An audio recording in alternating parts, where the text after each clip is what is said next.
Channel Indian Educare. Dear students, आज हम अपने जो पहला चैप्टर से हम basic concept of chemistry class 11 का है उसी को आगे कंटिन्यू करेंगे, हैं। और हम लगभग प्रीवियस 5 या 6 लेक्चर से कंटिन्यू हम करते आ रहे हैं, मूल कॉन्सेप्ट पर प्रैक्टिस करते जा रहे हैं, ठीक है। तो चैप्टर ही ऐसा है भाई, कैलकुलेटिव पार्ट तो हमें इसे स्टार्ट करना ही चाहिए और करके कंटिन्यू करते ही रहना चाहिए। तो चलिए आज के इस लेक्चर में हम लोग डिस्कशन करने वाले हैं कंसंट्रेशन टर्म के बारे में, है ना। जैसा कि पिछले क्लास में हमने डिस्कशन कर रखा था, बाकी जो भी टर्म्स थे आई थिंक हम लोगों ने मुझे जहाँ तक याद है यार, मूल कॉन्सेप्ट पे ही प्रैक्टिस कर रहे थे हम लोग, ठीक है। तो खैर जो भी प्रैक्टिस किया था वहाँ पे हो चुका था। आज उसके आगे स्टार्ट कर रहे हैं, उसके आगे का मतलब हम आज कंसंट्रेशन टर्म का डिस्कशन करेंगे। पिछली क्लास में याद आ गया, पिछली क्लास में हम लोगों ने एम्पिरिकल फार्मूला, मॉलिक्यूलर फार्मूला, है ना, इन पे प्रैक्टिस की थी और जो कुछ जानना था हमें वहाँ पे जाना था। तो आज का जो डिस्कशन होगा हमारा क्या रहेगा, कंसंट्रेशन टर्म से रिलेटेड, ठीक है। तो ये जो देखिए, आज हम पूरा मूल कॉन्सेप्ट यानी जितने भी मोल के क्वेश्चन अभी तक हम लोग कैलकुलेशन कर रहे हैं वे अब हम चलेंगे सॉल्यूशन के केस में सॉल्व करने, है ना। मीन्स अब हम उन्हीं मोल कॉन्सेप्ट वाले उन्हीं मोल के क्वेश्चंस को क्या करेंगे, सॉल्यूशन मतलब सॉल्यूशन वाले प्रॉब्लम्स लेंगे और उनसे उनको सॉल्व करेंगे और नई नई चीज़ें सीखेंगे। तो देखिए कंसंट्रेशन टर्म अभी डिफाइन करने से पहले हम पता कर लेते हैं कि सॉल्यूशन होता क्या है, ठीक है। सॉल्यूशन, क्योंकि सॉल्यूशन से रिलेटेड ही कंसंट्रेशन टर्म समझाना है, तो भाई सॉल्यूशन जान लें क्या है सॉल्यूशन, ठीक है। तो जितने भी कंसंट्रेशन टर्म हम डिस्कस करेंगे वे सब हम सॉल्यूशन के लिए डिस्कस करेंगे। तो देखिए सॉल्यूशन यार आप जानते हैं कि ये इट इज क्या होता है, ये it is a homogeneous mixture, है कि नहीं। It is a homogeneous mixture कह सकते हैं of 2 or more than 2 substances, of 2 or more than 2 substances, है कि नहीं। 2 substances मतलब कि दो या दो से देखो सब्सटेंसेस का जो होमोजेनियस मिक्सचर होता है वो क्या कहलाता है, सॉल्यूशन कहलाता है। आपको पता है, ये भी मालूम होगा कि सॉल्यूशन में, है ना, कोई भी सॉल्यूशन अगर आप ऑब्टेन करते हैं तो सॉल्यूशन में 2 कंपोनेंट होते हैं, सॉल्यूट, ठीक है, और सॉल्वेंट, है ना।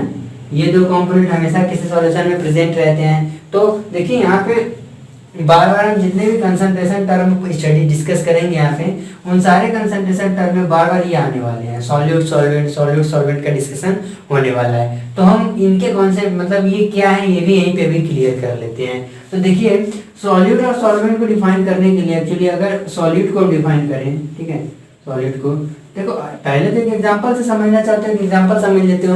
मतलब अगर हम एक सॉल्यूशन लेते हैं, सॉल्यूशन ऑफ, एग्जांपल से अगर समझना तो समझ ले पहले, solution of sugar and water, ठीक है। तो solution of sugar and water, अगर आप शुगर एंड वाटर को मिक्स करते हैं, ठीक है, तो ये मिक्सिंग के बाद एक सॉल्यूशन आप बनाएंगे सॉल्यूशन, ठीक है। तो इस सॉल्यूशन में मैंने बोला कि सॉल्यूशन में 2 कंपोनेंट हमेशा प्रेजेंट रहते हैं, सॉल्यूट और सॉल्वेंट। तो यहाँ पे इस सॉल्यूशन में किस चीज का सॉल्यूशन हमने प्रिपेयर किया है, शुगर और वाटर का। तो अब इसमें सॉल्यूट कौन सा होगा, देखिए होता क्या है कि हमारे सॉल्यूशन में जो हमने सॉल्यूशन ऑब्टेन कर लिया है, उस सॉल्यूशन में वो कंपोनेंट जो डिसॉल्व हो रहा होता है मतलब क्या है, वो कंपोनेंट सॉल्यूशन में मौजूद वो कंपोनेंट जो कि उसमें घुल जा रहा है, ठीक है। तो अगर आप वाटर शुगर में देखें तो वाटर शुगर में क्या हो रहा है, घुल रहा है यानी डिसॉल्व हो रहा है। तो शुगर इस केस में क्या होगा, सॉल्यूट होगा। और जिसमें वो डिसॉल्व हो रहा है ना, जिसमें यानी कि शुगर इस केस में वाटर में डिसॉल्व हो रहा है तो वाटर क्या हो जाएगा, सॉल्वेंट। एक इस तरह से भी सॉल्यूट और सॉल्वेंट को डिफाइन करते हैं। एक और तरीका भी होता है, वो हम सारे डिस्कस करने वाले हैं। तो एज मतलब एक सिंपल केस एग्जांपल लिया जिसमें बताया हमने कि सॉल्यूट और सॉल्वेंट क्या होते हैं। प्रैक्टिकली कई बार हमने देखा भी है, तो लेकिन डिफिनीशन क्या होती है इन सब की, वो भी डिफाइन कर लेते हैं। सॉल्यूट को ऐसे डिफाइन करते हैं, है ना, या यूं कहिए सॉल्यूट को क्या, सॉल्वेंट पहले डिफाइन करना शुरू करते हैं, कोई नहीं आगे पीछे उससे बड़ी बात नहीं है। सॉल्वेंट को अगर आप डिफाइन करना भी चाहें तो क्या कहेंगे कि लिखेंगे दैट कंपोनेंट, है ना, that component of the solution in which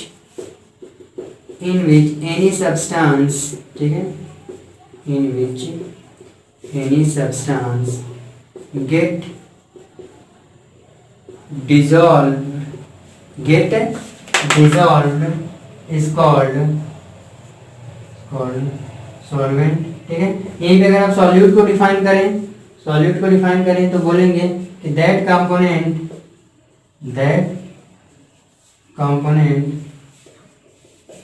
which dissolves in the solution। ठीक है, इन द सॉल्यूशन, इसको क्या बोलते हैं भाई? सॉल्यूट बोलते हैं।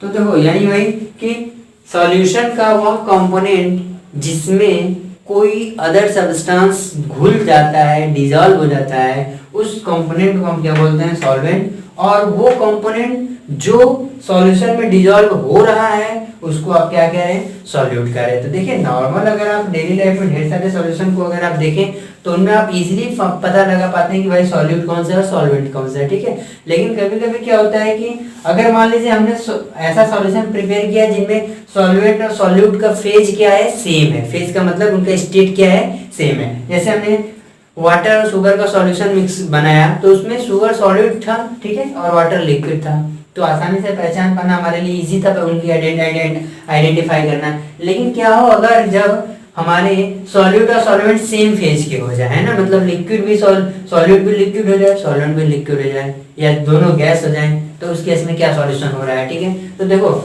अगर वैसे गैस का मिक्सचर तो सॉल्यूशन नहीं आएगा बाद में, ठीक है, लेकिन फिर भी उनको छोड़ के आगे बढ़ते देखते हैं। तो देखिए अगर ये तो ठीक है सॉल्यूट सॉल्वेंट इस तरीके से, लेकिन हम क्या करें? If solute and solvent are of same phase,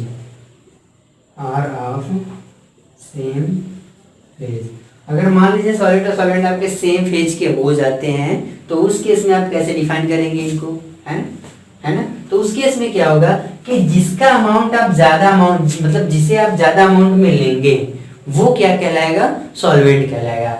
है ना, मेरी बात समझ रहे हैं ना कि अगर हम सॉल्यूट और सॉल्वेंट सेम फेज के आ जाएं तो उस केस में कैसे पहचानेंगे कि भाई कौन सा सॉल्यूट है कौन सा सॉल्वेंट है? तो हम बोलेंगे इस केस में कि दैट कंपोनेंट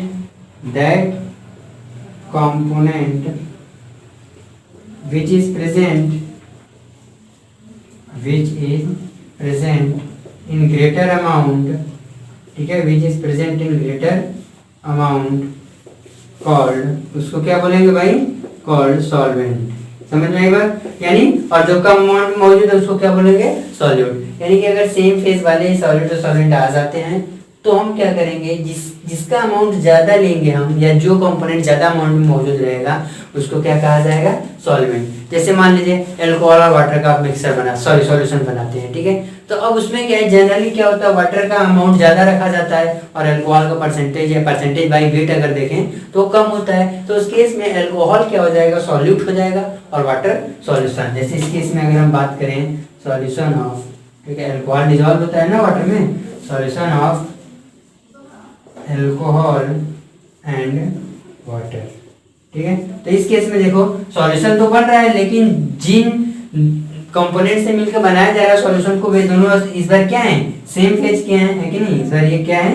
सेम फेज के हैं। और चूंकि सेम फेज के हैं तो भाई कौन सॉल्यूट कौन सॉल्वेंट कैसे पता लगाए जाए? तो भाई जो ज्यादा अमाउंट में मौजूद होता है वो सॉल्वेंट होता है और जिसका अमाउंट कम होता है उसको क्या कहते हैं? सॉल्यूट कहते हैं। तो इस केस में अल्कोहल सॉल्यूट और वाटर क्या है? सॉल्वेंट है। तो आई थिंक सॉल्यूशन और सॉल्यूट और सॉल्वेंट आपको समझ में आ गया, ठीक है। तो अब हम अपने कंसंट्रेशन टर्म को शुरुआत करते हैं और उनमें बार बार सॉल्यूट और सॉल्वेंट वर्ड आएंगे तो अब आप कंफ्यूज नहीं होइएगा, ठीक है। तो देखिए कंसंट्रेशन टर्म बताने से पहले, ठीक है, वैसे तो 4-5 कंसंट्रेशन टर्म होते हैं, आज हम उन सभी को कवर करने वाले हैं, ठीक है। लेकिन एक्चुअली कंसंट्रेशन होता क्या है ना? सॉल्यूशन में आता है ना कंसंट्रेशन है स्ट्रेंथ ऑफ सॉल्यूशन। तो ये हम क्या डिस्कशन करने जा रहे हैं? कंसंट्रेशन ऑफ सॉल्यूशन, ठीक है यार। कंसंट्रेशन ऑफ सॉल्यूशन को जनरली लोग कहते हैं स्ट्रेंथ ऑफ सॉल्यूशन भी कहते हैं, कह देते हैं स्ट्रेंथ ऑफ सॉल्यूशन, ठीक है। तो concentration of solution, strength of solution क्या होगा, क्या कहेंगे? तो देखिए इसको डिफाइन करना है, ठीक है। तो हम भाई सॉल्यूशन, अब जब भी कोई भी देखिए कंसंट्रेशन टर्म आगे आएगा, ठीक है।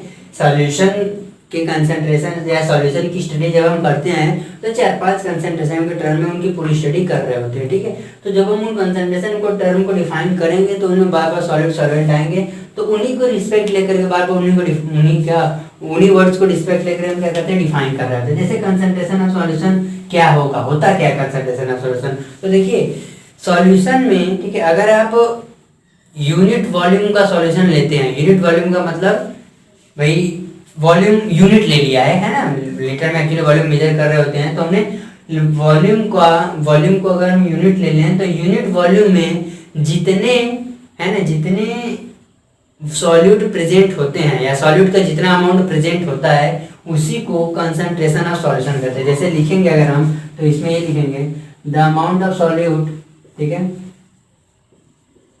The amount of solute, the amount of solute present in unit, ठीक है, unit volume of present in unit volume of solution, present in unit volume of solution is called concentration of the solution, या यूँ कहिए strength of solution, ये भी सही है, यूँ कहिए strength of सॉल्यूशन, ठीक है। यानी यूनिट वॉल्यूम अगर आप सॉल्यूशन लेते हैं, कोई भी सॉल्यूशन आपका प्रिपेयर है, ठीक है, आप उसका यूनिट वॉल्यूम लेते हैं तो उसमें देखिए कि जितना सॉल्यूट प्रेजेंट है ना, यानी यूनिट वॉल्यूम में सॉल्यूशन के जितने अमाउंट ऑफ सॉल्यूट प्रेजेंट है उसी को आप कंसंट्रेशन ऑफ सॉल्यूशन कर रहे हैं। तो देखिए अभी जो कंसंट्रेशन ऑफ सॉल्यूशन है इसको हम एक्सप्रेस करते हैं कई टर्म में, ठीक है, फिजिकल यूनिट में भी और केमिकल यूनिट में भी एक्सप्रेस करते हैं। तो हम पहले केमिकल यूनिट की बात करेंगे, फिर धीरे धीरे फिजिकल यूनिट की। तो देखा जाए तो कंसंट्रेशन टर्म, अब हम जो अगला पढ़ेंगे वो क्या होगा हमारे लिए, न्यू टॉपिक है ना, कंसंट्रेशन टर्म। ये तो समझ में आ गया ना, ये तो समझ में आ गया कंसंट्रेशन ऑफ सॉल्यूशन होता है क्या है, स्ट्रेंथ ऑफ सॉल्यूशन। अब सॉल्यूशन की स्ट्रेंथ को हम अलग अलग टर्म्स में रिप्रेजेंट करेंगे, उन्हीं टर्म्स को हम यहाँ लिस्ट करने जा रहे हैं, ठीक है। जैसे अगर इसमें अगर बात करें तो पहले तो एक्चुअली देखिए होता क्या है, जनरली हम जो कंसंट्रेशन टर्म है वो है हमारे स्ट्रेंथ ऑफ सॉल्यूशन, ठीक है, ये भी नहीं है। हम पहले डिस्कस करेंगे यहाँ पे, क्या डिस्कशन करने वाले हैं, मोलैरिटी के बारे में, ठीक है, molarity, okay, molarity, mole fraction,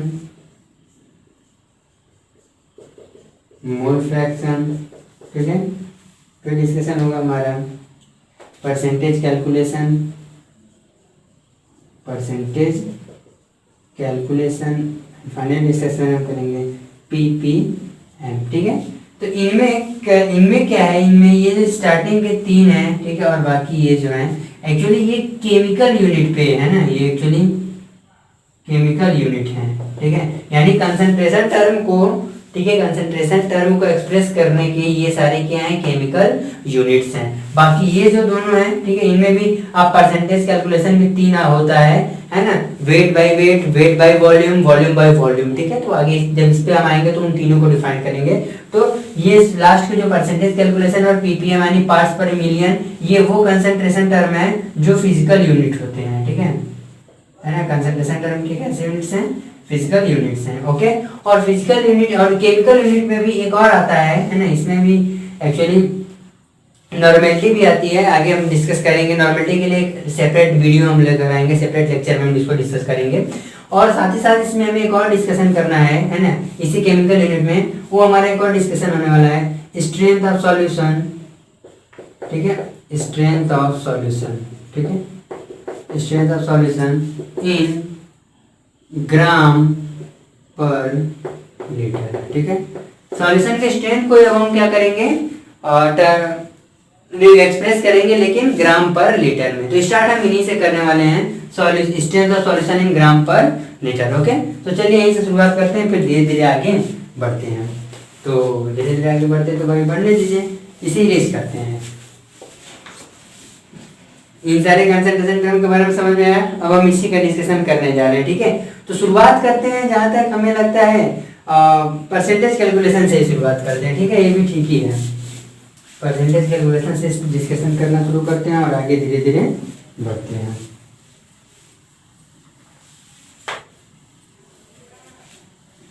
तो देखिए, इसमें पहले डिस्कशन करिए हम लोग, या पहले डिस्कशन कर लेते हैं वो स्ट्रेंथ ऑफ सॉल्यूशन, ठीक है। Strength of solution, strength of solution in gram per litre, in gram per litre, ठीक है। देखिए, कंसंट्रेशन टर्म को डिफाइन करने का, एक्सप्रेस करने का पहला हमने कंसंट्रेशन टर्म लिया वो है strength of solution in gram per litre. Define कैसे, देखिए होता क्या होगा इसमें कि हम सॉल्यूशन 1 लीटर सॉल्यूशन में है ना, 1 लीटर सॉल्यूशन में नंबर ऑफ ग्राम्स, सॉल्यूट के नंबर, कितने नंबर ऑफ ग्राम प्रेजेंट हैं, उसी को क्या कह रहे हैं, strength of solution in gram per litre कह रहे हैं। यानी 1 लीटर सॉल्यूशन में सॉल्यूट के कितने नंबर ऑफ ग्राम्स प्रेजेंट हैं, वो क्या कहलाएगा, strength of solution in gram per litre. जैसे कि इसको डिफाइन करें तो हम लिखेंगे कि द नंबर ऑफ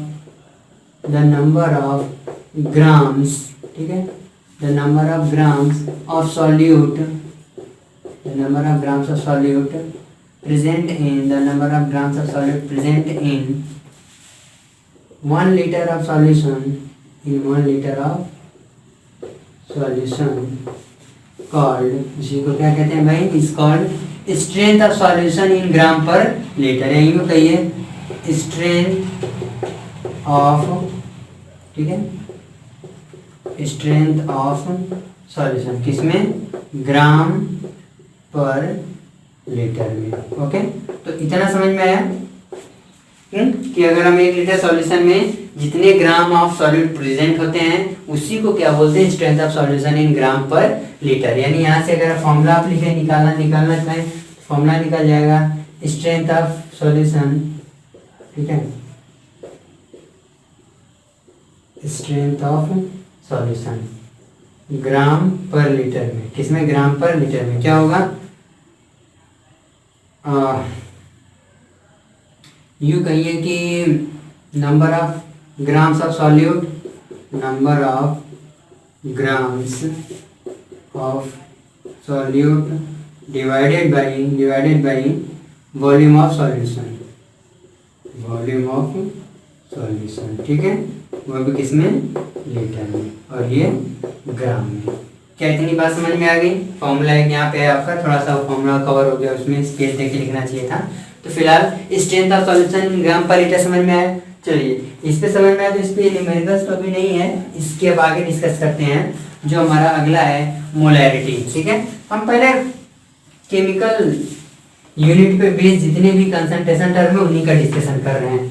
चलिए, तो अब है हमारा अगला क्या, मोलैरिटी, ठीक है भाई, मोलैरिटी कैपिटल एम से।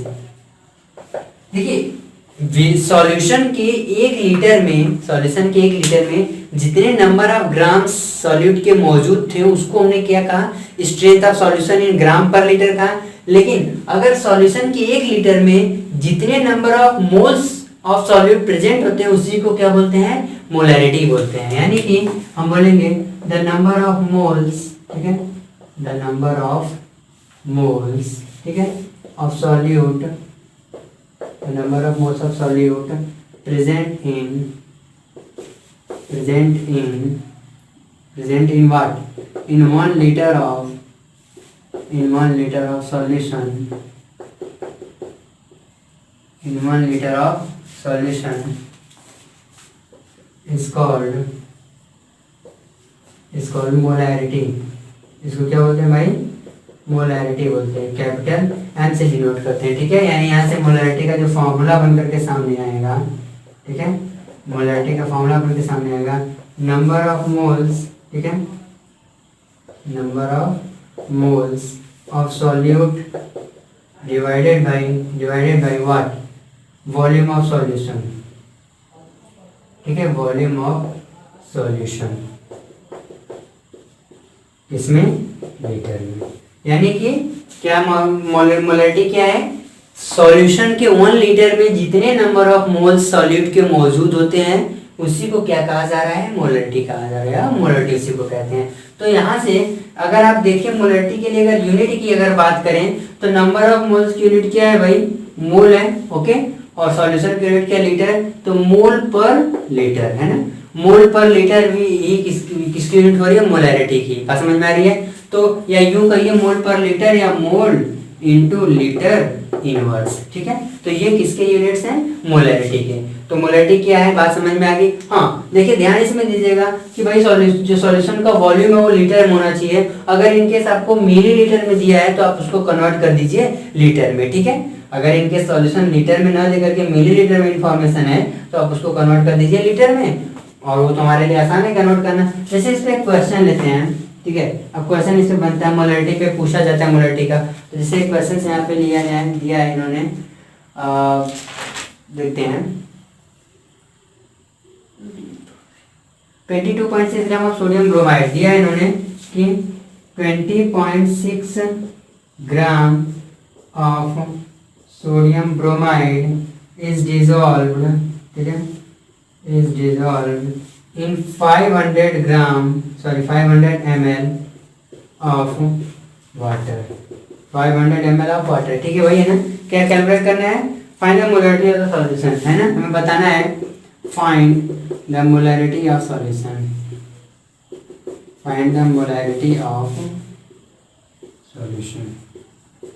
चेक इट, क्या कह रहे हैं उन्होंने कि 20.6 ग्राम सोडियम ब्रोमाइड को किसमें डिसॉल्व किया है, 500 ml ऑफ वाटर में। तो पूछ रहे हैं आपसे इसकी मोलरिटी क्या होगी, यानी सोडियम ब्रोमाइड और वाटर को मिक्स करने पर जो सॉल्यूशन बनेगा उस सॉल्यूशन की मोलरिटी क्या होगी। तो मोलरिटी का फॉर्मूला ऊपर पड़ा है, सॉल्यूट के मोल को डिवाइड कर दीजिए किससे, सॉल्यूशन के वॉल्यूम से। तो यहाँ पे देखेंगे ब्रोमीन का एक्चुअली एटॉमिक मास 80 AMU होता है, ठीक है।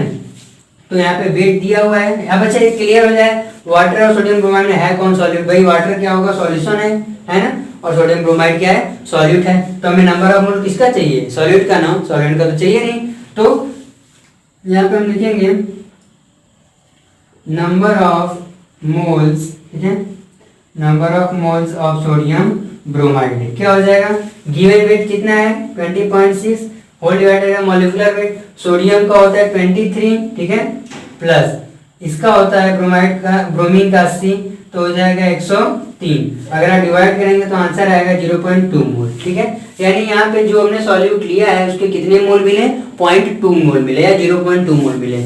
और सॉल्यूशन का वॉल्यूम कितना है, 500 मिलीलीटर है। आप इसको लीटर में भी कन्वर्ट कर लीजिए। तो यहाँ देखेंगे वॉल्यूम ऑफ सॉल्यूशन, ठीक है, वॉल्यूम ऑफ सॉल्यूशन कितना है भाई, देख लीजिए 500 मिलीलीटर है, इसको लीटर में कर लीजिए 1000 से डिवाइड करके, तो ये आपका आ जाएगा हाफ लीटर। तो सॉल्यूशन का वॉल्यूम हाफ लीटर हो गया। वॉल्यूम और मोल और सॉल्यूट के मोल भी आ गए हैं ना, ये जो मोल है सॉल्यूट के है। यहाँ से आप क्या बताएंगे, molarity of solution capital M is equal to number of moles of solute, number of, ठीक है, moles of solute divided by volume of solution, ठीक है, यूं कह लीजिए वॉल्यूम ऑफ सॉल्यूशन। तो फाइनली देख लीजिए आंसर क्या आ रहा है आपका 0.2 और डिवाइडेड बाई 1/2, यानी 0.2 इंटू 2, फाइनली आंसर क्या आएगा 0.4, है ना। यानी मोलरिटी कितनी आ गई इस सॉल्यूशन की जो सोडियम ब्रोमाइड और वाटर से बनने वाला है, कितनी आएगी 0.4 m, 0.4 m कहें तो भी ठीक है। क्या इतनी बात समझ में आ गई? तो अगर ये समझ में आ गई तो फिर नेक्स्ट क्वेश्चन लेते हैं, है ना। देखिए जितने कंसंट्रेशन टर्म है उन सब पे एक दो क्वेश्चंस लेते हुए हम आगे बढ़ेंगे, ठीक है। और डिस्कशन अपना क्या किए रहेंगे, कंटिन्यू किए रहेंगे। चलिए नेक्स्ट क्वेश्चन क्या है, इसमें दिया होगा sodium dissolve in 200 ml of water. देखिए जैसे देख लीजिएगा 5.85 gram of sodium chloride is dissolved in 200 ml of water, 200 ml of water. Find molarity of solution. Molarity of solution. ठीक है, सॉल्यूशन की मोलैरिटी बतानी है, देख लीजिए बहुत आसान है। अभी भी सॉल्यूट हमारा सोडियम क्लोराइड है, तो यहाँ नंबर ऑफ मोल्स देख लीजिए इसका, है ना, number of moles of NaCl कितना हो जाएगा 5.85 डिवाइडेड बाई सोडियम का होता है 23 और क्लोरीन का होता है 35.5, यानी कि हो जाएगा 58.5। आप सॉल्व करेंगे इसको तो ये 585 अपन में 585 इंटू 10 के पावर क्या हो जाएगा -2, ये -1 ऊपर जाएगा तो -1, यानी कि 0.1 मोल आंसर आएगा। ठीक है, यानी कि 0.1 मोल किसके मिले, सॉल्यूट के मिले। और यहाँ पे वॉल्यूम ऑफ सॉल्यूशन कितना है, volume of solution solvent actually यहाँ पे होना चाहिए था, है ना, वॉल्यूम ऑफ सॉल्वेंट ले लेना है मैं, है ना, उसमें हाँ ठीक है 200 ml है ना, तो यहाँ बार बार हम वॉल्यूम ऑफ सॉल्वेंट लेंगे, हम सॉल्यूशन कह रहे हैं, वॉल्यूम ऑफ सॉल्यूशन हो जाएगा कितना आपका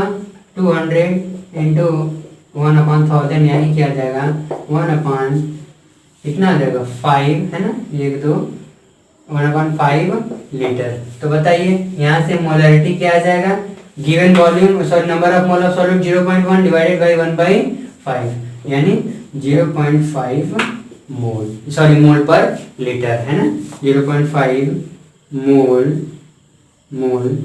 पर लीटर। क्या इतनी बात समझ में आ गई? आसान है, देखिए जितने भी मोलैरिटी क्वेश्चन है नॉर्मली ऐसे ही बनेंगे भाई, सॉल्यूट सॉल्वेंट के वे अमाउंट दे देंगे और आपको फाइंड करना होगा मोलैरिटी। ठीक है, तो चलिए इसको डिवाइड करते हैं, सॉरी इसको इरेज करते हैं और आगे बढ़ते हैं। नेक्स्ट क्वेश्चन से हमारा क्या है, ऑक्जेलिक एसिड वाला है ना, सॉल्यूशन पहले ही दे रहा है तो फिर ऑक्जेलिक एसिड वाला तो कोई बात नहीं, आसान है। जैसे इसमें दिया इन्होंने कि दिया है 0.63 gram of H2C2O4 into 2H2O, यही है ना, H2C2O4 होगा इंटू 2H2O इज प्रेजेंट, है ना, ये इज प्रेजेंट, एक क्रिस्टलाइन ऑक्जेलिक एसिड है, is present in 200 ml of solution, 200 ml of solution. ठीक है, यही होगा 200 ml of solution. Find its molarity, है ना, फाइंड इट्स मोलैरिटी, यानी इस सॉल्यूशन की हमें क्या बतानी है, मोलैरिटी फाइंड करनी है। देखिए 0.63 ग्राम हमने क्रिस्टलाइन ऑक्जेलिक एसिड लिया है, तो क्या दिक्कत है, अब इस केस में जो ऑक्जेलिक एसिड है ना, एक्चुअली आपका क्रिस्टलाइन ऑक्जेलिक क्रिस्टलाइन, ठीक है, क्रिस्टलाइन ऑक्जेलिक एसिड है, ऑक्जेलिक एसिड। तो क्रिस्टलाइन ऑक्जेलिक एसिड अगर हम उतना ग्राम लेते हैं और वो उतना ग्राम 200 ml सॉल्यूशन में मौजूद है, तो बताइए इस सॉल्यूशन की मोलैरिटी क्या होगी। तो भाई यहाँ पे आप फाइंड कर लीजिए नंबर ऑफ मोल्स, ठीक है, number of moles of solute सीधा कहिए, ठीक है, ऑफ सॉल्यूट क्या हो जाएगा, given wait 0.63 upon molecular weight देख लो इसका कितना हो रहा है, एक क्वार्टर का 18 होता है तो 36 38, ठीक है, 38 और 24 और 62 और इसका हो जाएगा 64 20 80 120, ये जनरली हमारा 128 आ रहा है क्या, देखिए कितना आ रहा है, H2C2O4 है ना, वही है ना, H2C2O4 2H2O। तो ठीक है, देख लीजिए हाइड्रोजन का 2, कार्बन का 1 12 तो 24 प्लस 1 ऑक्सीजन का कितना होता है 16, ठीक है, 16 4 जा 64 64 प्लस 1 वाटर का कितना है 2, तो ये हो जाएगा 36, है 16 18, तो ठीक है कितना हो जाएगा, जोड़िए 26 सॉरी 24 26 और 80 86 64 और 26 90 प्लस 36 यानी कि 126, ये आपका हो जाएगा, चलिए 28 नहीं होगा 126 होगा। डिवाइड कर लीजिए, ये 63 अपॉन 126 इंटू क्या 10 के पावर -2, तो ये हो जाएगा 1/2 का मतलब 0.5 इंटू 10 के पावर -2, या फाइनली यू का ये 0.005 मोल। ठीक है। तो सॉलिड के कितने मोल आ गए 0.005 मोल। और वॉल्यूम ऑफ सॉल्यूशन कितना यहाँ से आ जाएगा जी, वॉल्यूम ऑफ सॉल्यूशन क्योंकि मिलीलीटर में 200 डिवाइडेड बाई 1/1000 वही हो जाएगा 5, है ना। इस आंसर यानी कि 1/5 लीटर। बताओ, यानी number of moles of solid आपको मिल गए और सॉल्यूशन का वॉल्यूम मिल गया, ठीक है। तो क्या हो जाएंगे आपका mole fraction, sorry mole fraction कहाँ से, मोलैरिटी क्या हो जाएगी, गिवन मोल डिवाइडेड बाई, है ना, solution of volume of solution क्या हो जाएगा 0.005 इंटू 5, 5 5 25, 0250 डेसिमल इतना, यानी इतना मोल पर लीटर। देख रहे हैं, आसान है। इस तरह के क्वेश्चंस कर लेंगे मोलैरिटी पे। ओके, तो चलिए एक और क्वेश्चन करा के हम आगे बढ़ते हैं। एक और भी 2 क्वेश्चन इसमें कराया जाएगा, इसमें थोड़ा सा कुछ अच्छे क्वेश्चंस भी हैं। चलिए इसे ये करते हैं। चलिए तो देखिए बेटा, नेक्स्ट क्वेश्चन हमारा है कि what amount of H2SO4 should be dissolve, ठीक है, what amount of H2SO4 should be dissolved, what amount of H2SO4 should be dissolved किसमें, in 250 ml of water, in 250 ml of water, 250 ml of water to make what, to make 0.2 m solution of acid, to make 0.2 m solution of acid, 0.2 m solution of acid। Question देख लीजिए, पूछ रहे हैं कि हमें H2SO4 का कितना amount dissolve करना चाहिए 250 ml यानी 250 ml ऑफ वाटर में कि हमें उस सॉल्यूशन का 0.2 m कंसंट्रेशन मिल जाए, है ना। मैंने कि 0.2 m मोलैरिटी वाला 2.2 m मोलैरिटी कंसंट्रेशन वाला अगर हमें H2SO4 का एसिड बनाना है तो 250 ml ऑफ वाटर में कितने एसिड हमको मिलाने होंगे। तो ठीक है, इस बार आपको देख लीजिए क्या है भाई, वॉल्यूम मिला है और आपको अमाउंट पूछ रहा है H2SO4 का, तो आप कहीं से number of moles of H2SO4 find कर लें। तो नंबर ऑफ मोल्स अगर मिल जाएगा तो इसके मॉलिक्यूलर मास आपको पता है, वेट आपको मालूम हो जाएगा कितना वेट चाहिए होगा उसका। तो चलिए देख लेते हैं। तो इस केस में क्या है, मोलैरिटी इस केस में आपको गिवन दिया है इन्होंने, है ना। तो क्या करते हैं, नंबर ऑफ मोल्स ऐसे कहते हैं, लेट अमाउंट ऑफ, ठीक है, अमाउंट ऑफ H2SO4 क्या है, W ग्राम मान लें, है ना, W ग्राम मान लेते हैं भाई। तो बताओ इस केस में number of moles of H2SO4 के कितने मोल होंगे, गिवन वेट, है ना, अपॉन मॉलिक्यूलर वेट H2SO4 का कितना आ रहा है 32 और 64, है ना, 96 और 2 98 आ रहा है 98। ओके, चलिए नंबर ऑफ मोल्स ऑफ, चूंकि H2SO4 यही सॉल्यूट है इस केस में तो इसका मोल मिल गया, ठीक। और solution of, sorry volume of solution, volume of solvent कह लीजिए या सॉल्यूशन, क्योंकि वाटर है तो उसी का वॉल्यूम लेंगे इस केस में 250 ml है, 250 इंटू 1/1000 तो ये हो जाएंगे आपके 1/4 लीटर। तो सॉल्यूशन का वॉल्यूम भी आपको मिल गया हाफ 1/4 लीटर और सॉल्यूट का जो नंबर ऑफ मोल्स है वो W/98। तो मोलैरिटी के फॉर्मूले में लेके मोलैरिटी इज इक्वल टू क्या लिखेंगे, गिवन मोल वेट अपॉन यानी वही 90/8 होल डिवाइडेड बाई 1/4। क्या बात समझ में आ रही है। और मोलैरिटी इस बार कितना है 0.2 गिवन है, तो 0.2 इज इक्वल टू W/98, ये ऊपर चला जाएगा तो इंटू 4 हो जाएगा, ठीक है। तो 4 से डिवाइड हो रहा है, नहीं डिवाइड हो रहा है, कोई बात नहीं, तो इसको डिवाइड कर लो, 0.1 हो जाएगा, ये 2 हो जाएगा, 2 से डिवाइड कर दिया इसको तो यहाँ आपके आ जाएंगे 0.1 is equal to 2 into weight of H2SO4 upon 98, यानी यहाँ से 2 इंटू वेट ऑफ H2SO4 हो जाएगा 9.8, है ना, डेसिमल मल्टीप्लाई होगा तो 9.8 हो जाएगा, वेट आ जाएगा 9.8 अपॉन में 2 यानी कि 2 4 जा 8.18 हो जाएगा, 2 9 जा 18 ग्राम, यानी 4.9 ग्राम ऑफ H2SO4 हमको लेना चाहिए। क्या बात समझ में आ रही है।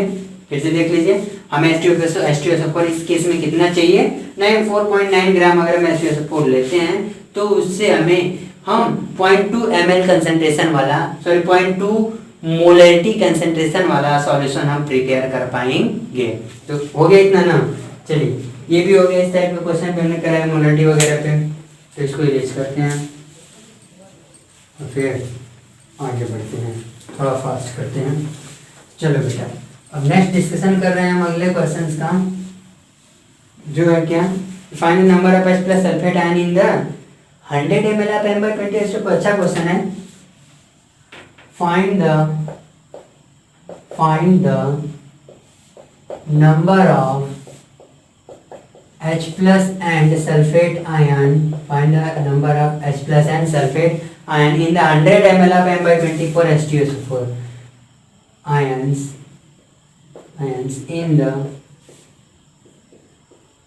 100 ml of M/20 H2SO4।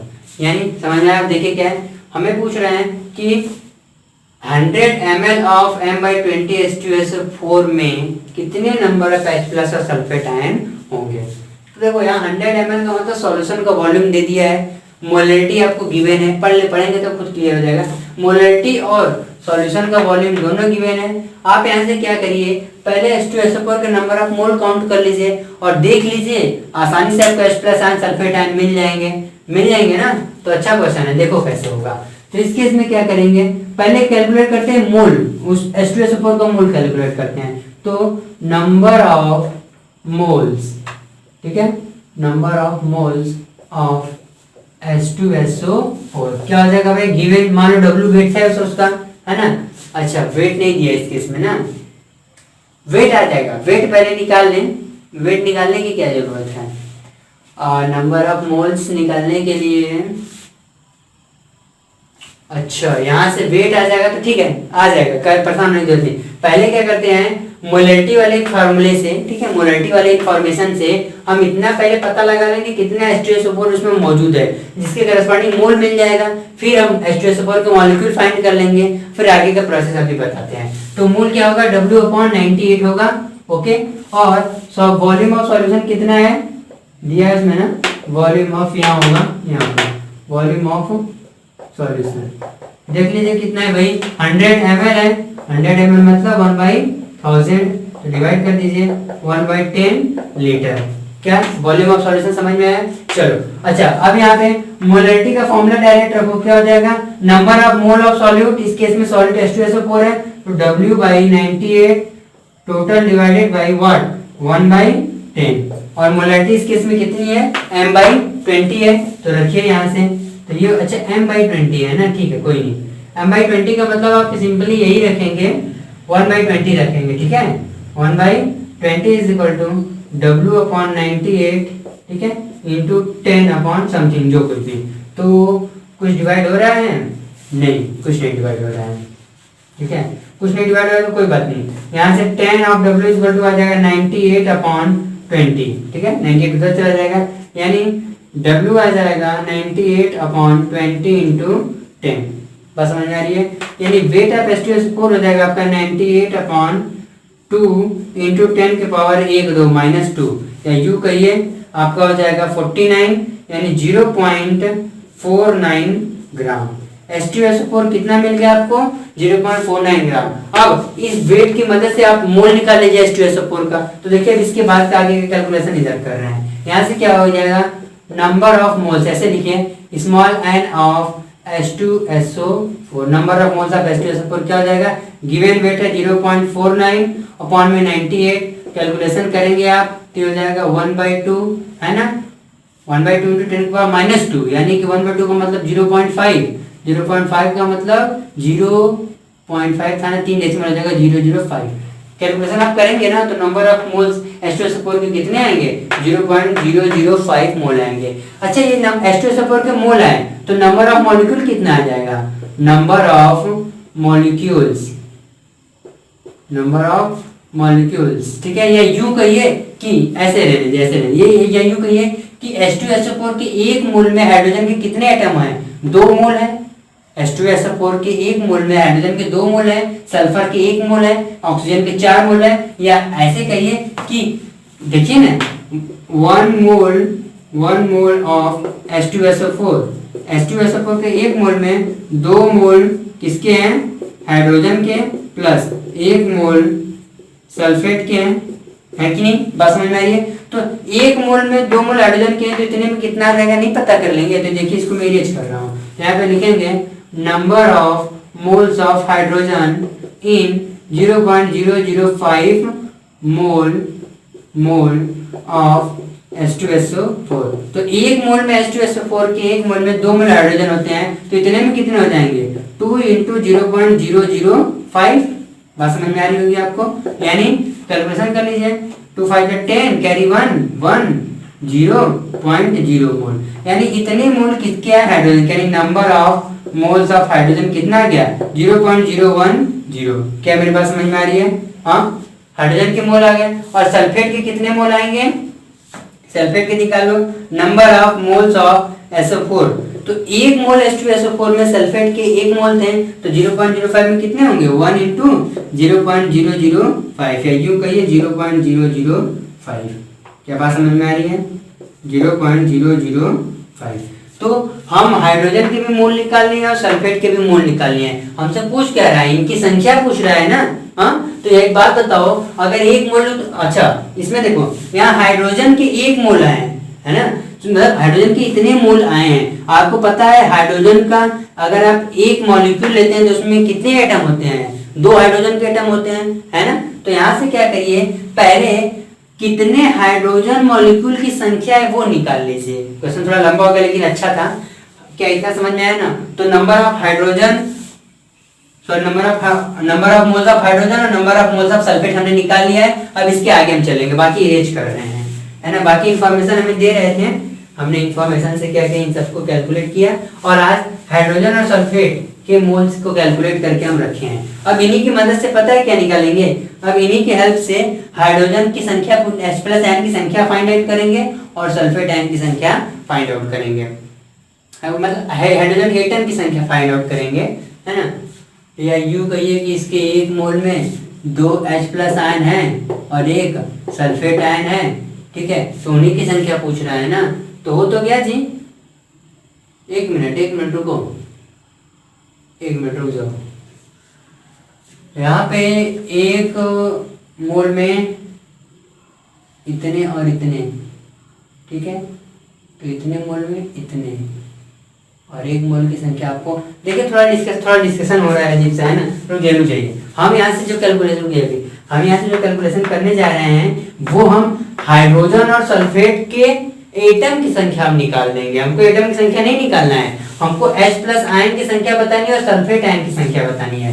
फिर से ध्यान दीजिए, हमको यहाँ पे उनके एटम की संख्या नहीं बतानी है, H+ आयन कितने होंगे और सल्फेट आयन कितने होंगे वो हमको बताना है। तो कोई बात नहीं, हम एक्स्ट्रा चीज निकाल दिए, कोई बात नहीं। हम यहाँ से जो आगे कैलकुलेशन करने वाले थे ना, वहां से हम हाइड्रोजन और सल्फेट के एटम निकाल देते हैं। हमको नहीं चाहिए, उनके आयंस चाहिए होंगे। तो ये देखो H2SO4 के 1 मोल में, है ना, 1 मोल ऑफ H2SO4 में कितने आपके 2 H+ आयन, है ना, 2 मोल H+ आयन है और 1 मोल सल्फेट आयन है ना।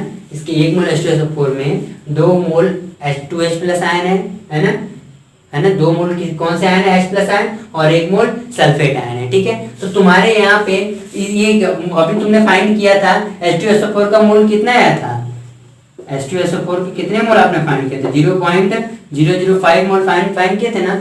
बताओ 1 मोल H2SO4 में कितने मोल H+ आयन है, 2 मोल है कि नहीं, तो इतने में कितना हो जाएगा, यहाँ पे हम लिखेंगे number of H+ ion in 0.005 mole of H2SO4। अब समझ में आ रहा होगा कितना हो जाएगा, 2 × क्या 0.005 H+ आयन, या यूं का H+ आयन तो उधर है ही, क्या हो जाएगा 0.10।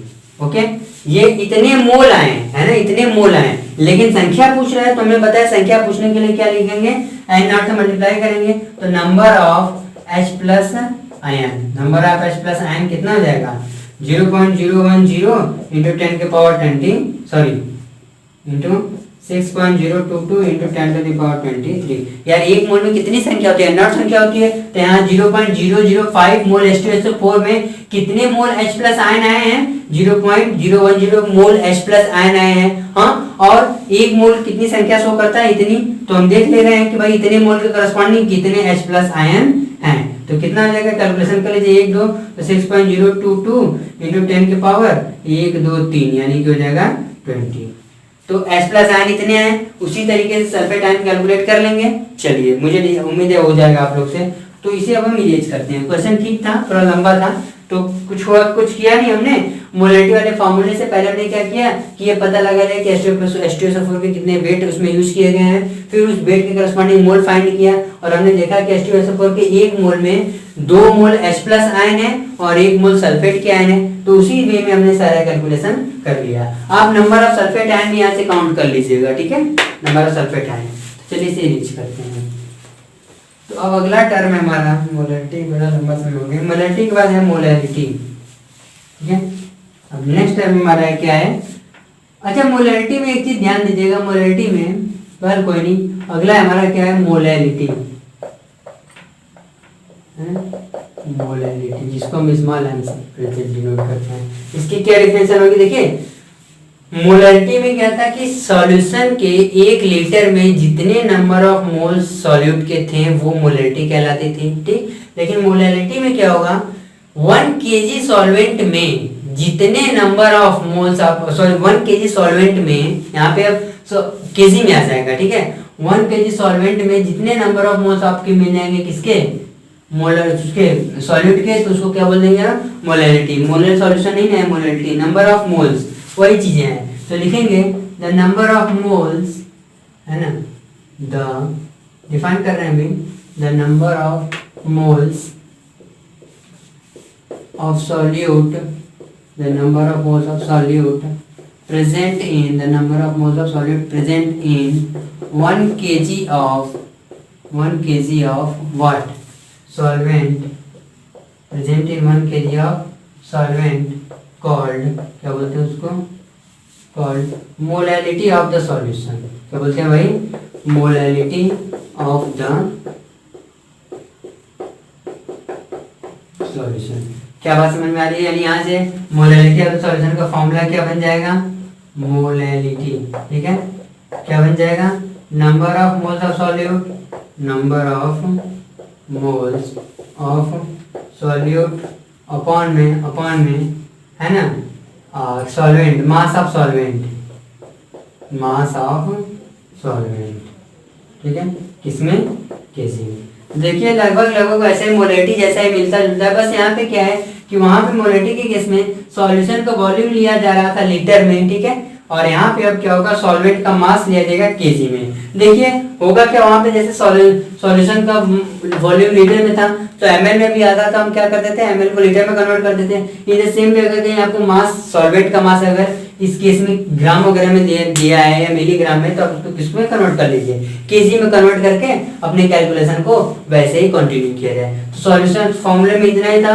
समझने में क्या है कि भाई 1 kg सॉल्वेंट लेते हैं तो 1 kg सॉल्वेंट में जितने नंबर ऑफ मोल सॉल्यूट के प्रेजेंट हैं उसी को हम क्या डिफाइन कर रहे हैं? Molality. It is denoted by small m। और अगर इसके यूनिट की बात की जाए, यूनिट की बात की जाए तो बताओ मोल पर केजी होगा कि नहीं, है ना, या यूं कहिए मोल इंटू केजी की टू द पावर -1, ठीक है। ये इसकी यूनिट हो जाएगी। तो इस पे भी कुछ प्रैक्टिस कर लें। तो कुछ प्रैक्टिस करते हैं। जैसे नीचे एक क्वेश्चन लेते हैं, यहाँ पे हमने नोट कर रखा है। जैसे अच्छा, mass of a salt is 30, sorry molecular mass, the molecular mass दिया यहाँ पे, द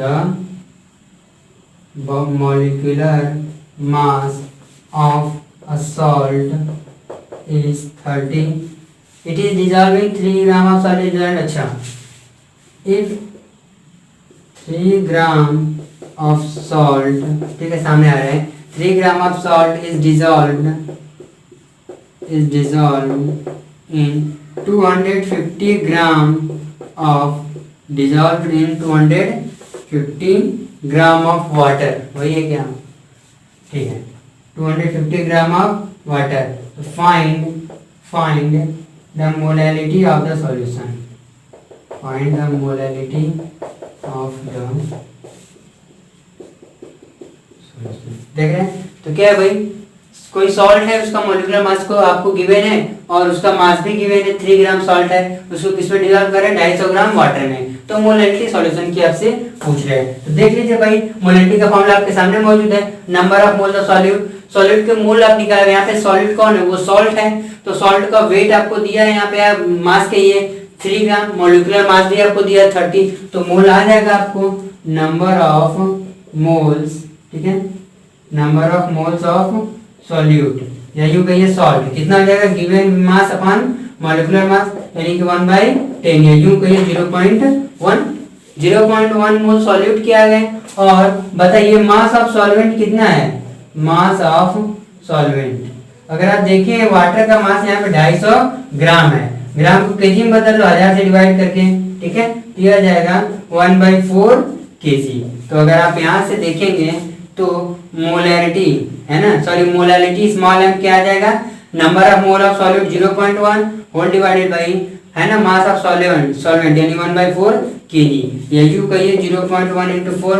कैलकुलेशन के बाद देखेंगे मोलैलिटी ऑफ द सॉल्यूशन आपका आएगा 0.4 मोल पर kg. ठीक है, तो सेम ऐसे जैसे हमने मोलैरिटी पे प्रैक्टिस की थी, आप मोलैरिटी को भी उसी तरह से समझेंगे. तो क्या ये टर्म समझ में आया, इन पे प्रैक्टिस भी काफी आप कर सकते हैं. कोई अच्छे क्वेश्चन हम देखते हैं जो मिलता है तो बता रहे हैं आपको, और लग रहा है लगभग इसी जैसे हैं सारे. ठीक है, 10 gram of caustic soda dissolved इन 500. ठीक है, लगभग ऐसे यही टाइप के क्वेश्चन. मोलैलिटी जितने कंसंट्रेशन टर्म अभी आपने डिस्कस किया, मोलैलिटी पे उन पे लगभग मैचिंग टाइप के इसी तरह के क्वेश्चंस मिलते हैं. ठीक है, तो अब जरा हम अगले कंसंट्रेशन टर्म की तरफ बढ़ते हैं, जो कि हमारा क्या है, मोल फ्रैक्शन है. ठीक है, चलो कोई नहीं, न्यूमेरिकल ज्यादा नहीं है, कई सारे इस पे हमने सिर्फ एक ही कराए हैं, नोट्स तो बेचारे किए हैं, एक पे करा के हम आगे बढ़ रहे हैं. ओके,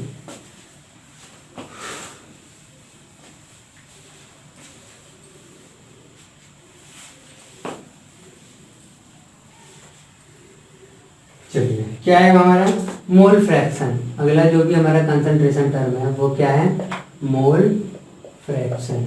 ओके, इसको एक्चुअली एक्स से डिनोट करते हैं. ठीक है, इसको डिफाइन ऐसे करते हैं कि the ratio of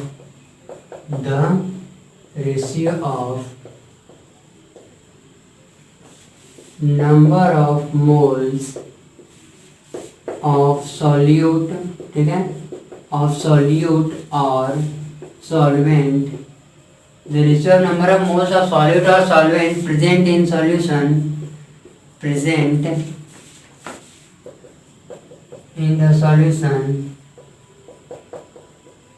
the number of moles of to the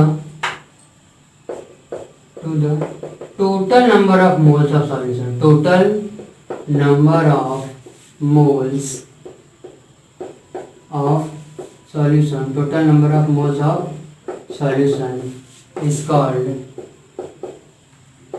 ठीक है, is called mole fraction.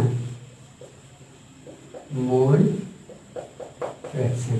अब देखिए क्या मैं कह रहा हूँ, हम ये कह रहे हैं कि कोई भी सॉल्यूशन अगर होगा जिसमें सॉल्यूट और सॉल्वेंट होगा ना, मौजूद तो होगा ही होगा, तो सॉल्यूट या सॉल्वेंट के मोल को अगर आप डिवाइड कर देते हैं पूरे सॉल्यूशन के मोल से. ठीक है, फिर से कह रहे हैं कि सॉल्यूट या सॉल्वेंट के मोल को, या तो सॉल्यूट के मोल को या सॉल्वेंट के मोल को, ठीक है, इन दोनों में से किसी एक के मोल को क्या करें हम, अगर सॉल्यूशन के टोटल मोल से डिवाइड कर दें तो जो टर्म होगा वो हमारा क्या आएगा, मोल फ्रैक्शन कहलाएगा. कंसंट्रेशन टर्म को एक्सप्रेस करने का एक और तरीका मोल फ्रैक्शन कहलाएगा. ठीक है, यानी यहाँ से हम मोल फ्रैक्शन को एक्स से डिनोट करते हैं. अगर हम एक बार ले लें, let the number of moles of solute. Solute के अगर आप नंबर ऑफ मोल्स को स्मॉल n बोले, ठीक, and number of moles of solvent. अगर सॉल्यूट के नंबर ऑफ मोल्स को n कहें और सॉल्वेंट के नंबर ऑफ मोल्स को कैपिटल n अगर आप कहें, ठीक है, तो बताओ number of moles of solution तब क्या मिलेगा, number of moles of solution. बोलो यार, सॉल्यूशन में सॉल्यूट और सॉल्वेंट ही होते हैं। हाँ, तो सॉल्यूट का number of moles small N है, सॉल्वेंट के number of moles capital N है, तो पूरे सॉल्यूशन में कितने नंबर ऑफ मोल्स होंगे, कितने, इन दोनों के सम के बराबर, small N plus capital N. क्या बात समझ में आ रही है? तो चलो यहाँ से अगर आप मोल फ्रैक्शन की बात करें, देखिए मोल फ्रैक्शन दोनों के लिए डिफाइंड है, सॉल्यूट के लिए भी और सॉल्वेंट के लिए भी। क्या मेरी बात समझ में आ रही है? तो चलिए अब तो यहाँ से देखेंगे तो नंबर ऑफ, या यूं कहिए मोल फ्रैक्शन ऑफ सॉल्यूट। ठीक है, सॉल्यूट के मोल फ्रैक्शन की अगर आप बात करेंगे तो बताइए यहाँ मोल फ्रैक्शन की डिफिनेशन क्या है? देखिए the ratio of number of moles, यानी सॉल्यूट या सॉल्वेंट के मोल को, या सॉल्यूट या सॉल्वेंट के मोल का रेशियो किससे लेना है हमें? सॉल्यूशन के टोटल नंबर ऑफ मोल से। तो बताइए अगर आप सॉल्यूट के लिए मोल फ्रैक्शन डिफाइन करेंगे तो किसका मोल लेंगे? नंबर ऑफ मोल्स ऑफ किसका लेंगे? सॉल्यूट का लेंगे, जो कि क्या है? स्मॉल एन है ना। देखिए ध्यान से, small N divided by total mole of solution क्या है वहां पे? Small N plus capital N. क्या बात समझ में आई? सॉल्यूट के लिए नंबर ऑफ मोल कितना है? इतना, या यूं कहिए इसको x1 कह लीजिए, x1 मतलब number of mole of solute, और क्या है? Mole fraction of solution, sorry solvent, mole fraction of solvent. इसके लिए क्या डिस्कशन करेंगे भाई? क्या? Number of moles of solvent upon में total number of mole of solution, और सॉल्वेंट के नंबर ऑफ मोल्स यहाँ पे क्या है? देखिए कैपिटल एन है, capital N divided by total number of moles of solution, इतना। तो सॉल्यूट के मोल फ्रैक्शन, सॉल्वेंट के मोल फ्रैक्शन आप निकाल लेंगे। Let's say it is x2। ठीक है, यानी x1 हमारा मोल फ्रैक्शन सॉल्यूट का है और x2 मोल फ्रैक्शन सॉल्वेंट को शो कर रहा है। और आप एक चीज यहाँ ध्यान देंगे, हमेशा सॉल्यूट के मोल फ्रैक्शन और सॉल्वेंट के मोल फ्रैक्शन का जो सम होता है वो हमेशा 1 के बराबर होगा। यानी सॉल्यूट का जो मोल फ्रैक्शन आया होगा और सॉल्वेंट का जो मोल फ्रैक्शन आया होगा, उनका सम हमेशा क्या आएगा? 1। यानी x1 प्लस x2 अगर आप बात करें तो क्या आएगा? 1। क्या बात समझ में आ रही है? या यूं कहिए मोल फ्रैक्शन ऑफ सॉल्यूट, ठीक, plus mole fraction of solvent, ठीक है, ऑलवेज इक्वल टू 1। ये चीज याद रहेगी। तो नेक्स्ट टाइम हमने डिस्कस कर लिया क्या? Mole fraction. मोल फ्रैक्शन की इन दोनों के लिए डिफाइन है हमारा सॉल्यूशन में मौजूद, सॉल्वेंट के लिए भी और सॉल्यूट के लिए भी। तो इसे इरेज करते हैं और एक क्वेश्चन लेते हैं इस पे, और आगे अपना डिस्कशन कंटिन्यू किए रहते हैं। इसके बाद बस कुछ खास नहीं, परसेंटेज कैलकुलेशन आई थिंक बचेगा, इसमें ज़्यादा कोई क्वेश्चन तो है नहीं, फिर भी एक दो क्वेश्चन कर लेते हैं। चलिए इसको इरेज करते हैं। तो देखिए आज के इस लेक्चर में पूरा हम कंसंट्रेशन टर्म कवर कर लेंगे। फिर इसके बाद जो हमारा आखिरी लेक्चर बचेगा उसमें हम लोग इक्विवेलेंस है ना, नॉर्मेलिटी वगैरह उसके बारे में डिस्कशन कर रहे हैं। जैसे क्वेश्चन है 4 ग्राम ऑफ, अच्छा नहीं ऐसे नहीं यहाँ पे नहीं है, आई थिंक ये अच्छा क्वेश्चन होगा। अच्छा 5.8 gram of acetone, 5.8 gram of acetone is dissolves in 900, ठीक है, in 900 ग्राम ऑफ वाटर। ठीक है, ये है ना 900 gram of water. Find the mole fraction of water and acetone. Find the mole fraction of, find the mole fraction of acetone, है ना, note करिए। ठीक है, तो यहाँ पे आपको मोल fraction of acetone and water, यानी दोनों के रिस्पेक्टिवली मोल फ्रैक्शन बताने हैं। यहाँ पे कुछ गिवन है, क्या गिवन है? Molecular mass of acetone given है, मॉलिक्यूलर मास ऑफ एसीटोन कितना है भाई? शायद 108 है क्या, आई थिंक, मैं देखा नहीं, शायद नहीं 58 है। ठीक है, इसका गिवन है, बाकी नहीं गिवन है तुमको पता है। ठीक है, क्वेश्चन पढ़ लिया। 5/8 ग्राम एसीटोन किसमें 900 ग्राम ऑफ वाटर में डिजोल्व है। हमें वाटर का भी मोल फ्रैक्शन फाइंड करना है और वाटर और उसका एसीटोन का भी। तो ठीक है, एसीटोन इस केस में भाई सॉल्वेंट होगा, सॉरी सॉल्यूट, और वाटर क्या होगा, सॉल्वेंट। चलो कोई बात नहीं। तो अब क्या करते हैं, मोल फ्रैक्शन फाइंड करते हैं सबका। तो मोल फ्रैक्शन फाइंड करने के लिए फॉर्मूला तो वही है ना, मोल्स ऑफ सॉल्यूट अपॉन में टोटल मोल ऑफ सॉल्यूशन, है ना, और सॉल्वेंट के लिए मोल ऑफ सॉल्वेंट अपॉन में टोटल मोल ऑफ सॉल्यूशन। ठीक है, तो फिर कोई बात नहीं, देखते हैं। अच्छा यहाँ पे देखो, number of moles of acetone कितना आ जाएगा। हाँ, गिवन वेट कितना है भाई 5.8 अपॉन में मॉलिक्यूलर मास कितना है एसीटोन का, बोलो 58, यानी कि 0.1 मोल आएगा एसीटोन का। उसी तरीके से नंबर ऑफ मोल्स, ठीक है, number of moles of water कितना निकाल लोगे तुम, गिवन वेट कितना है 900 और मॉलिक्यूलर मास ऑफ वाटर कितना होता है 18 होता है, तो हो जाएगा 50 मोल, सॉरी हाँ 50 मोल। यानी एसीटोन और वाटर के रिस्पेक्टिवली हमने मोल क्या कर लिए, फाइंड कर लिए। तो अब मोल फ्रैक्शन बताना है ना, तो देख लो mole fraction of acetone x, mole fraction of acetone. और बताओ ये सॉल्यूट और ये सॉल्वेंट है, इन दोनों के मोल आपको पता है, तो बताइए टोटल मोल ऑफ सॉल्यूशन क्या मिलेगा, टोटल मोल ऑफ सॉल्यूशन क्या मिलेगा, सॉल्यूट के मोलों की संख्या प्लस सॉल्वेंट के मोलों की संख्या है ना, वही भाई number of mole of solute plus number of mole of solution, sorry solvent, क्या आ जाएंगे 50.1 मोल। ओके, तो देखो मोल फ्रैक्शन ऑफ एसीटोन क्या आ जाएगा, क्या आएगा, मोल ऑफ एसीटोन कितना है 0.1 अपॉन में टोटल मोल ऑफ सॉल्यूशन 50.1।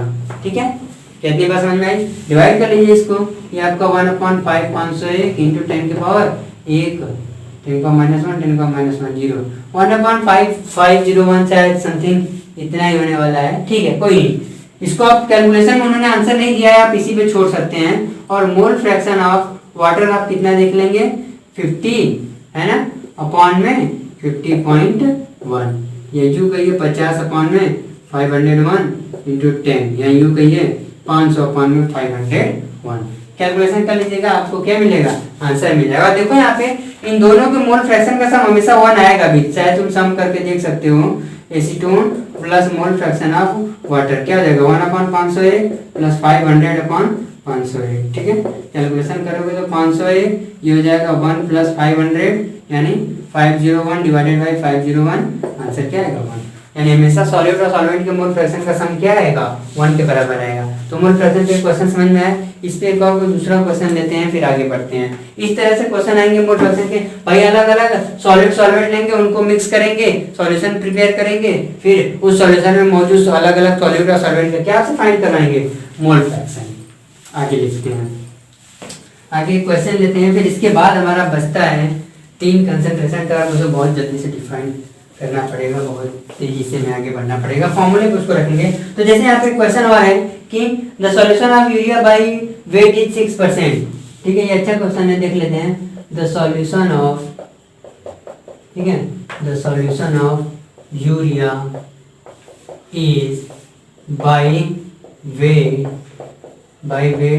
6%। क्या पूछ रहा है, find the mole fraction of urea and water, find the mole fraction of, ठीक है, find the mole fraction of urea and water, या यूरिया का पूछ रहा है, वाटर का भी बता लेंगे। तो देखो मोल फ्रैक्शन की रेट इसके पहले भाई सॉल्यूट सॉल्वेंट क्लियर कर दे रहा था, उनके मास वगैरह गिवन था, तो ठीक है हो रहा था हम लोग से।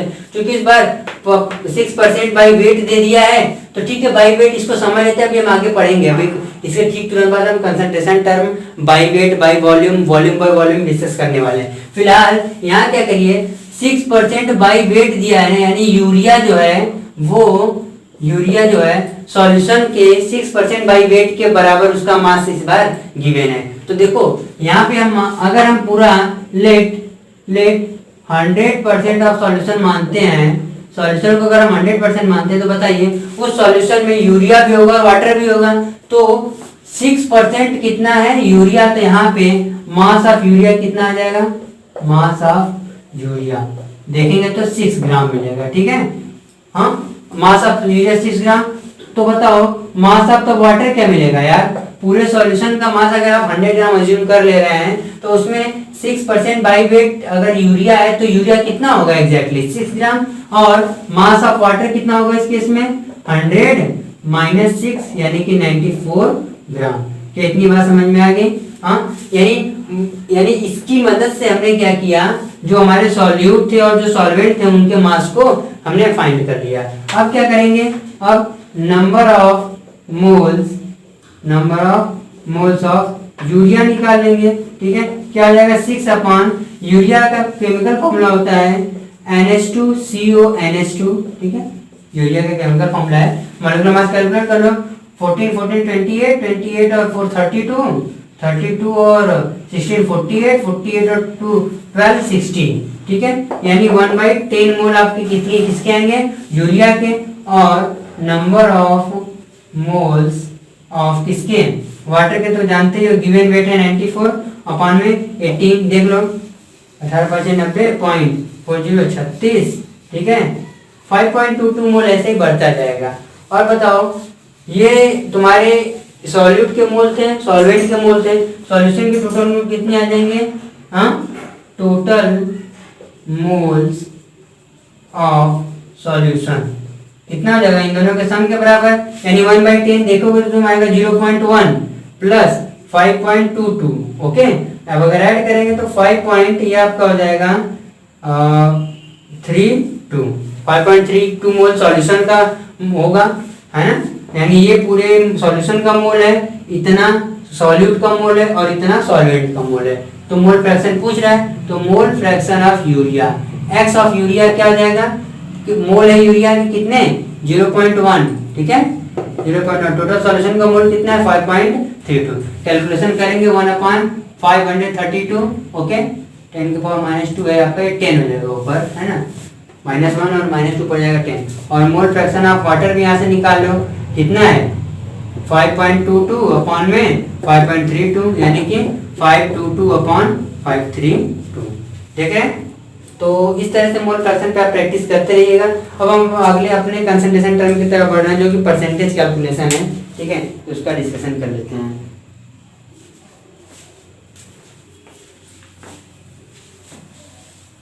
और कुछ इसमें स्किप तो नहीं हो रहा है, लगभग सारा डिस्कशन हो चुका है, ठीक है, सारा डिस्कशन हो चुका है। तो फिर आगे बढ़ते हैं, चलिए लेके डिस्कशन करते हैं। अब देखिए जितने केमिकल यूनिट पे बेस कंसंट्रेशन ऑफ टर्म थे उसका डिस्कशन हो चुका है, मतलब मोलरिटी, मोलैलिटी, मोल फ्रैक्शन, ठीक है। ये वो कंसंट्रेशन ऑफ टर्म यानी कंसंट्रेशन को एक्सप्रेस करने के हमने ये वो टर्म्स थे जो केमिकल यूनिट पे बेस्ड थे, ठीक है। अब फिजिकल यूनिट वाले जो बच्चे हैं परसेंटेज कैलकुलेशन और पीपीएम उसका भी डिस्कशन कर लेते हैं, तो इसे इरेज करते हैं, है ना, और अब आगे बढ़ते हैं। और जो हमारा है यानी कि क्या, अब हम चलेंगे डिस्कशन करने परसेंटेज कैलकुलेशन, ठीक है, परसेंटेज कैलकुलेशन। तो देखिए अभी भी हम क्या कर रहे हैं, सॉल्यूशन के कंसंट्रेशन को डिफरेंट टर्म में ही रिप्रेजेंट कर रहे हैं। अभी जो परसेंटेज कैलकुलेशन होता है ये जनरली आपका होता है वेट बाय वेट परसेंटेज, ठीक है, W by W percentage, weight by volume percentage, ठीक है, वॉल्यूम बाय वॉल्यूम परसेंटेज, और ppm पार्ट्स पर मिलियन, ठीक है। तो बारी बारी से सबका डिस्कशन कर लेते हैं।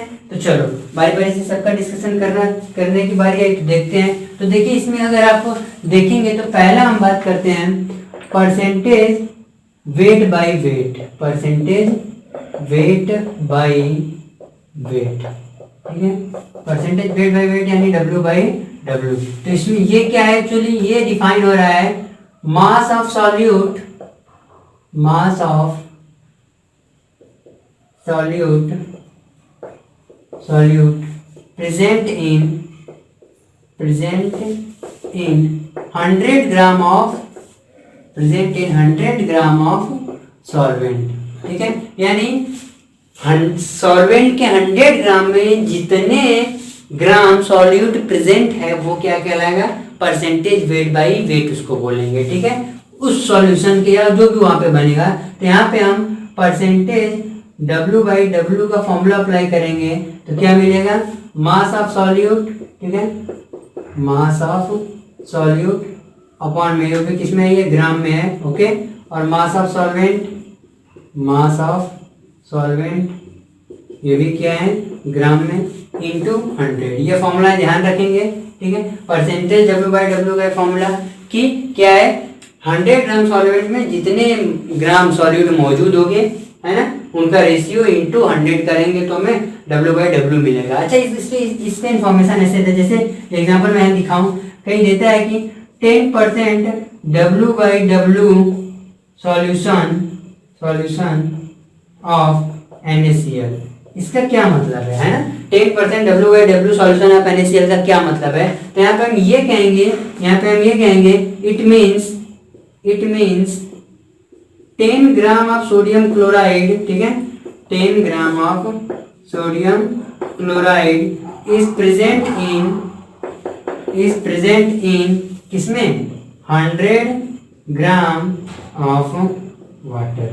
क्या मेरी बात समझ में आ रही है, या यूं कोई भी सॉल्वेंट ले सकते हैं यहाँ पे, ठीक है।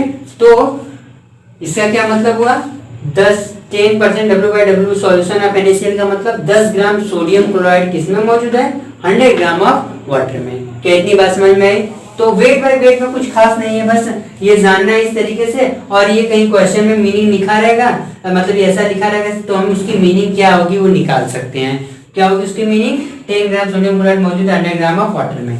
चलो ये इरेजिंग करते हैं, और बाकी जो फटाफट 2-3 है वो भी क्या करते हैं, देख लेते हैं। तो अब हमारा जो है अगला परसेंटेज है ना, percentage weight by volume, percentage weight by volume. इसी को शॉर्ट फॉर्म में कैसे लिख सकते हैं, परसेंटेज W/V।